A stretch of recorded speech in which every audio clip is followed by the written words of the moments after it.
It doesn't pay to be too hip. It takes a satirical look at the language used by beatniks and hippies in the 50s and 60s. And this was covered by the Chadwick U3A in 1964. It's sort of spoken rather than sung. And it sort of feels like I need some bongos or something.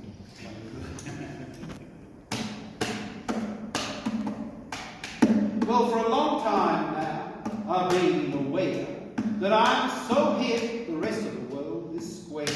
So I'll tell all you people, just take my tip, it doesn't pay to be too hip.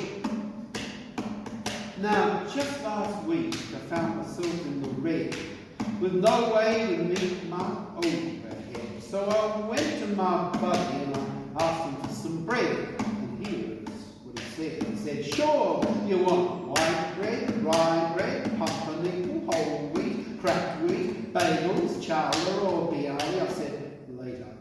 He said, you mean 2 o'clock, 3 o'clock, 4 o'clock, 5 o'clock? I said, like later, baby. He said, you mean Thursday or Friday or Saturday? I said, forget it. Now, I was feeling uptight, so I went to see the man. I heard he had a little stuff on hand. I said, tell me, baby, can you spare some pot? He said, you're welcome, man, to anything I got. I got steel pots, brass pots, cast iron, aluminium, Pyrex. I said, cool it. He said, you mean to put it in the refrigerator? I said, no, I mean like, cool it. He said, you mean turn on the air conditioning? I said, forget it. Now I was feeling strung out and hung up and brought down.